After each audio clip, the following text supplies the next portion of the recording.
the international community to guarantee fundamental rights, including safety and dignity of the world's vulnerable majority.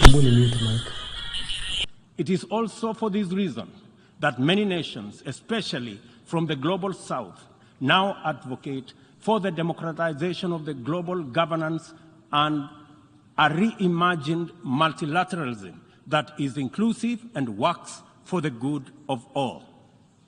Kenya stands ready to work with other nations to achieve the Pan-Africanization of multilateralism and a more just and inclusive system of global governance. It is important to reflect on these matters as we do our best to get our people, enterprises, and industries back on their feet so that the engine of development can power our societies towards prosperity that actually leaves no one behind.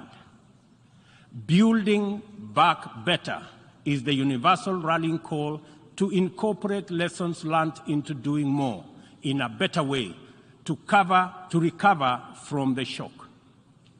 I suggest that we have a golden opportunity to faithfully adhere to this motto by augmenting it inward and indeed with an additional B, building back better from the bottom. Building back better from the bottom upwards is essentially about including the marginalized to working majority in the economic mainstream.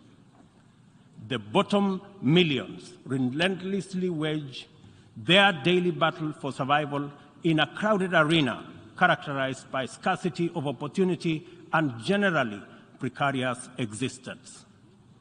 The ingenuity, optimism, resilience, and energy in this ever-bustling bottom is sometimes called hustling. Invisibly to policymakers and beyond the reach of many public services, these hustlers take nothing for granted, surviving overwhelming odds and frequently succeeding greatly. In the words of Abraham Lincoln, things may come to those who wait, but only things left behind by those who hustle. It is time to bolster the resilience of our nations, to mainstream these millions through deliberate strategies and efforts for economic inclusion by building back better from the bottom up. The interlocking challenges of conflicts, triple planetary crisis, and the global food crisis have impeded our momentum and obstructed our focus on achieving fundamental transformations towards sustainable development. In the Horn of Africa region, severe drought and disruption of supply chains due to the COVID-19 pandemic, as well as the Russia-Ukraine conflict, have left us food insecure, and consequently, we have been constrained to repurpose our strategies to prioritize drought and famine relief, insulating education and from disruption, and improving social protection and healthcare systems to secure the well-being of our people. Many countries now bear witness to the unsettling phenomena of rivers, canals, and water reservoirs that are drying up on account of drought and heat waves occasioned by climate change. Kenya is no exception. The northern arid and semi-arid rangelands of our country have been gravely impacted by drought, whose severity has not been seen or experienced in 40 years. 3.1 million residents of these atolls are now severely food insecure on account of scarce rainfall over 3 consecutive seasons, leading to poor crop and pasture. This unprecedented confluence of intensely adverse events has exacerbated water scarcity and starvation, worsened by rising food prices, thus complicating Kenya's roadmap towards delivering good quality of life to our citizens and hindering the progress to achieving SDG number 6 and SDG number 2. Severe drought has affected not only the Horn of Africa and the Sahel regions, but continues to devastate many others, including Asia, Europe, and the Americas. If for no other reason, the fact that we all are in this together must strengthen the case for concerted efforts across continents. With this in mind, I call on member states and all relevant stakeholders to demonstrate strong political will and showcase effective cooperation by supporting the most affected countries financially, as well as through sharing land restoration and climate change adaptation technologies. It is through collaboration to expand inclusion that we can attain a new paradigm in multilateralism. The latest report of the Intergovernmental Panel on Climate Change reminds us that we cannot afford to waste another moment debating the merits of doing something vis-à-vis doing nothing. It will soon be too late to reverse the course of events, and then even the best possible interventions will not suffice. As leaders, every day is an opportunity to expedite our efforts to confront the triple planetary crisis. It will be recalled that during the Stockholm Plus 50 meeting, which Kenya had the honor of co-hosting with Sweden, there was consensus from states on the need to act urgently in addressing environmental impacts. Given this agreement, it is deeply concerning that little progress has been made in respect of the needful actions. It is time to collectively contemplate urgent measures needed to implement high-priority actions required to contain ongoing disruptions as we deliberate on long-term implementation approaches to be undertaken. I fully agree with the Secretary General's memorable statement that, and I quote, "We have a rendezvous with a climate disaster," end of quote. I add that we must not be taken by surprise. If indeed forewarned is forearmed, this is our opportunity to mobilize with tremendous urgency and take action at once. Excellencies, the agricultural sector has an important part to play in reducing the severity of climate change. A number of practices have a bearing, positive or negative, on various dimensions of the environment. Investing in modern agricultural technology is therefore one important avenue towards tackling prevailing environmental changes. Kenya is responding through substantial investment in climate-resilient agriculture. At the core of our 10-year strategy for agricultural sector growth and transformation are 9 flagships. They include the registration of farmers to direct incentives, improving farmer practice through customized extension services, monitoring of emergency food reserve stocks using digital food balance sheet, and the use of early warning systems to monitor food supplies and market prices. Agriculture remains the bedrock of the development of many nations and will thus continue to hold the key to the creation of equitable and sustainable growth for our people. No country, large or small, has ever attained significant growth without modernizing its agricultural sector. And as we rededicate ourselves to these targets, we must, in the immediate term, find answers to the severe deficit in the availability, flow, and accessibility of fertilizer to our farmers worldwide. I couldn't agree more with Secretary General Guterres on his warning right here yesterday that, and I quote, "Without action now, the global fertilizer shortage will quickly morph into a global food shortage," end of quote. We are encouraged to note that education, health, agriculture, and numerous other public services have become increasingly reliant on digital access. The world needs greater investment in the development of ICT infrastructure, accompanied with policies that support innovation and increased acquisition and deployment of technology. In so doing, we should be driven by the conviction that these measures offer a viable shortcut to poverty reduction and the promotion of inclusive development. I call for stronger global partnerships to enhance ICT infrastructure in developing countries and bridge the yawning digital divide between the global south and the rest of the world.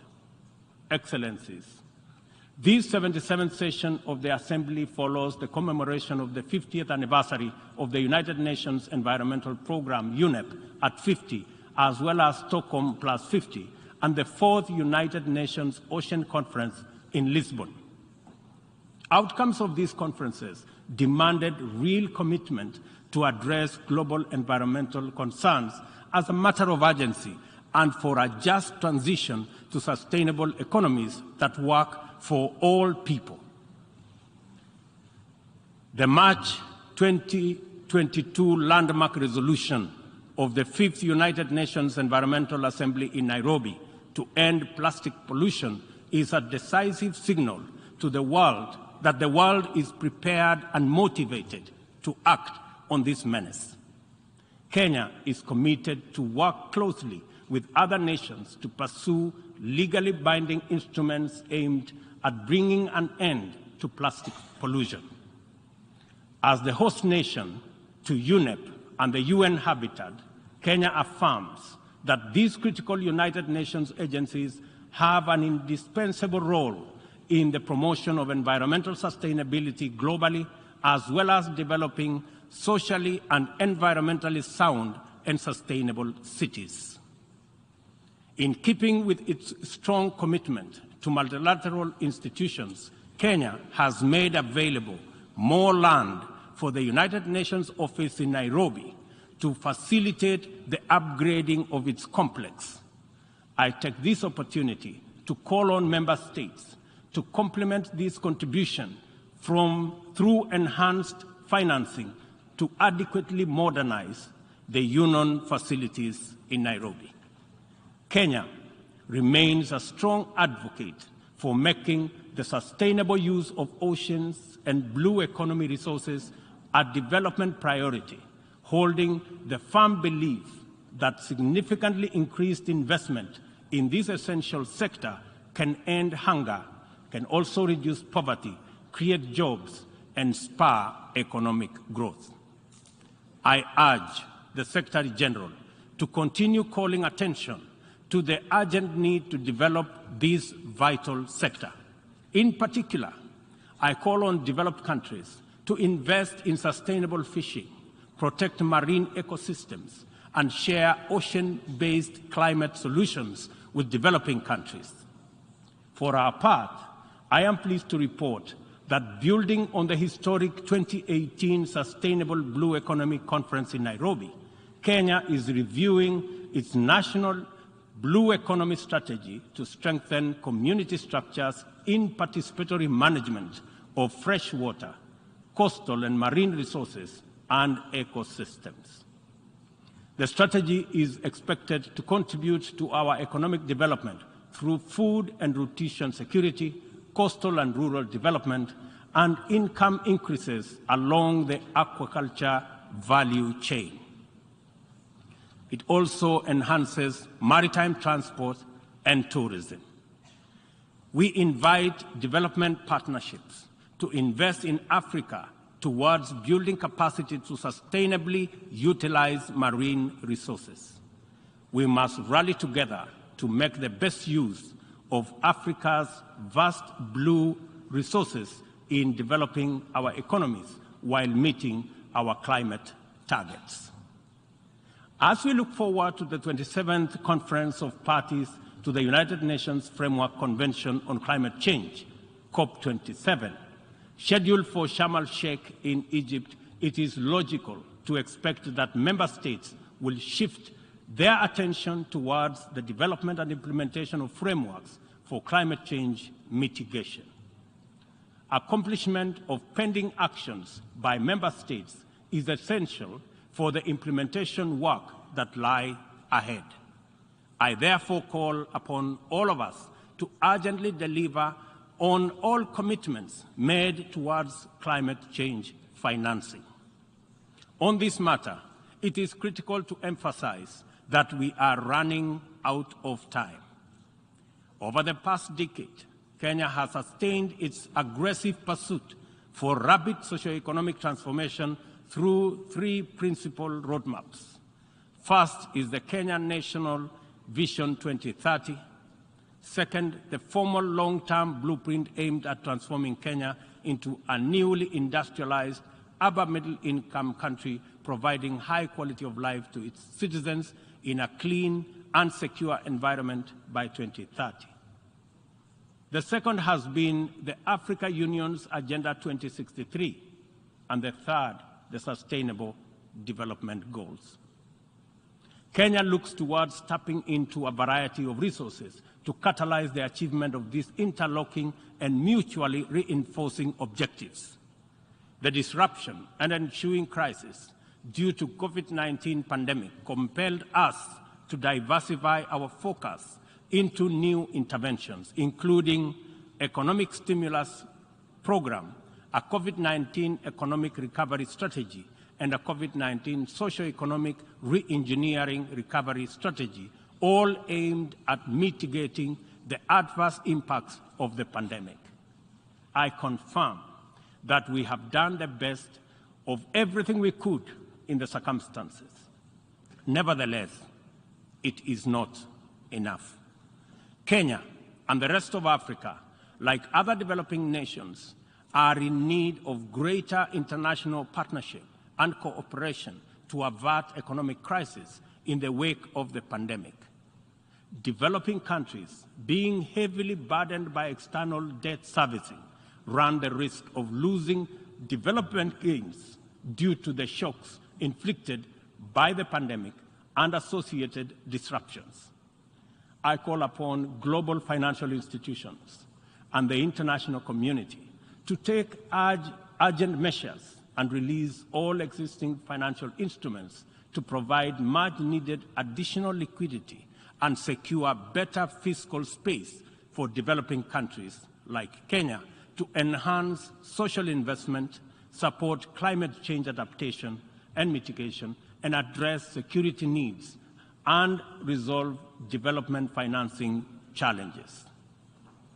On behalf of Kenya, therefore, I join other leaders in calling upon the World Bank, the International Monetary Fund, and other multilateral lenders to extend pandemic-related debt relief to the worst-hit countries, especially those affected by the devastating combination of conflict, climate change, and COVID-19.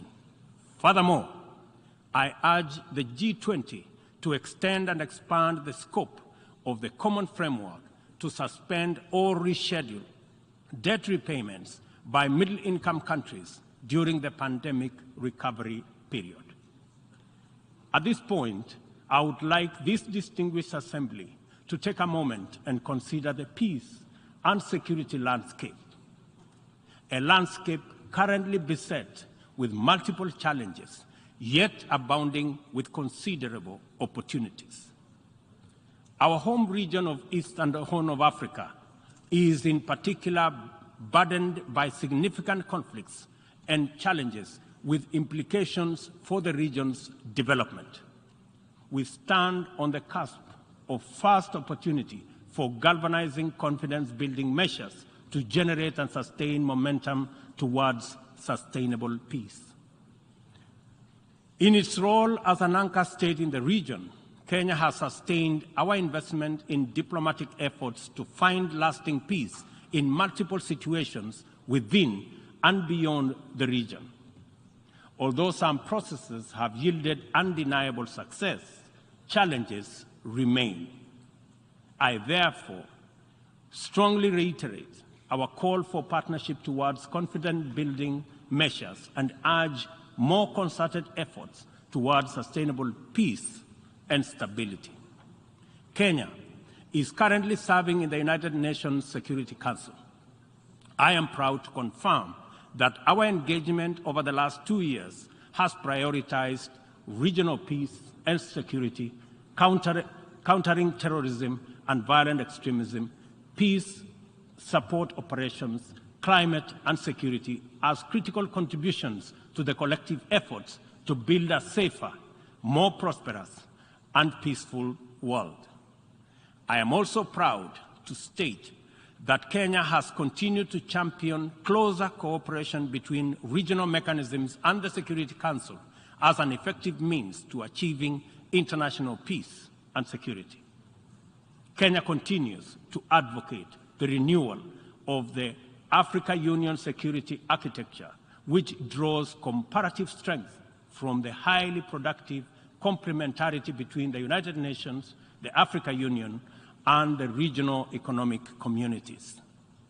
Working closely with the two elected African countries of the A3 in the UN Security Council, we are committed to finding a stronger Africa voice in the Council and achieving a consensus-driven, rules-based multilateral system.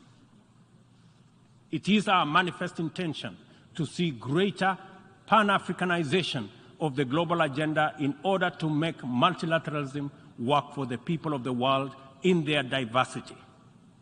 It is time for multilateralism to reflect the voice of farmers, represent the hopes of villagers, champion the aspirations of pastoralists, defend the rights of fisherfolk, express the dreams of traders, respect the wishes of workers, and indeed protect the welfare of all peoples of the global South. Let me express the strong collective conviction of my country that the relevance, legitimacy, and moral authority of the United Nations will forever remain deficient, undermined by the absence of comprehensive reforms of the United Nations Security Council. We therefore remain firmly committed to reforming the Security Council to make it a more effective, representative, and democratic global institution. Given the magnitude and variety of challenges the world continues to confront, a more fit for purpose United Nations is urgently needed, one that possesses the legitimacy and efficacy in dealing with threats to international peace and security. A just and inclusive world order cannot be spearheaded by a United Nations Security Council that persistently and unjustly fails the inclusivity criterion. Similarly, threats to democracy will not be credibly resolved by an undemocratic and representative Security Council. It is vitally important for this critical institution to reflect the values it is entrusted to protect, to defend, to uphold on behalf of humankind. We welcome the call by President Biden this morning for the expansion of the membership of the Security Council as a significant step in the right direction, and we look forward to building consensus for the actualization of the same. The COVID-19 pandemic severely disrupted health systems, seriously challenging the implementation of programs that are vital for the realization of health-related sustainable development goals. To place us firmly back on track and accelerate our progress towards these SDGs targets, it is imperative for us to foster sustainable partnerships between governments, other state actors, the civil society, and the private sector. This modality of collective action is particularly vital for building resilient health systems, whose importance in enabling us to withstand future pandemics and other health crises can no longer be disputed. For this reason, Kenya will continue to strongly support the development of legally binding World Health Organization international instrument to anchor global solidarity and promote equity. The fact of the matter is that the COVID-19 pandemic exposed for all the world to see the severe deficit of these critical values in our present multilateral configuration. Global supply chains remained impervious to demands in the global south generally, and Africa in particular. Unequal access to vaccines underscored this unjust and unequal situation with unforgettable clarity.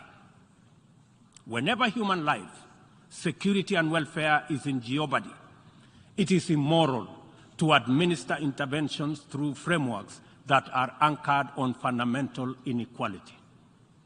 We are all witnesses to admirable demonstrations of effective solidarity in response to crises in various parts of the world.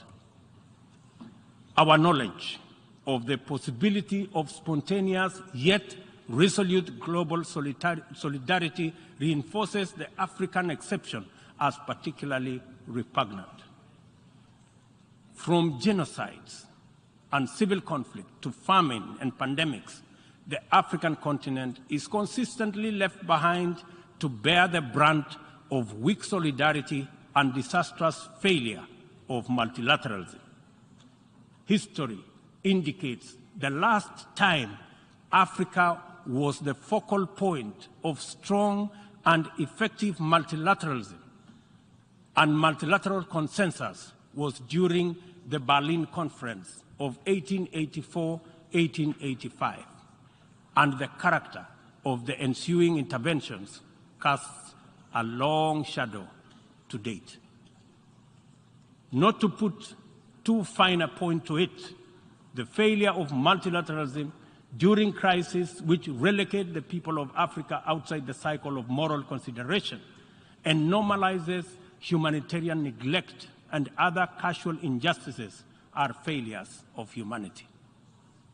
Nothing about Africa, and I say nothing about Africa or its people makes it acceptable for this type of failure to persist in this era. And we have an urgent moral duty to do better, and to right this wrong. For decades, Africa has borne the brunt of three epidemics: the HIV, tuberculosis, and malaria. I applaud innovative partnerships like the Global Fund for their progress in addressing the three menaces, and also welcome the ambitious targets set for the 7th replenishment cycle. Kenya is committed to supporting the Global Fund and implementing the agreed targets in order to actualize our pledge at the replenishment conference. Kenya calls upon all countries implementing the Global Fund programs, especially fellow African states, to remain at the forefront in championing for successful replenishment of the fund. This way, the mobilization of much-needed resources is enhanced, bringing us closer to the final elimination of these dangerous diseases. In conclusion, Kenya joins the Secretary General in calling for the strengthening of multilateralism as the only sustainable path to a peaceful, stable, and prosperous world for all. This is the imperative of our time and the call of this moment. It is time to work on the trust deficit with stronger conviction that none of us is really safe until all of us are safe.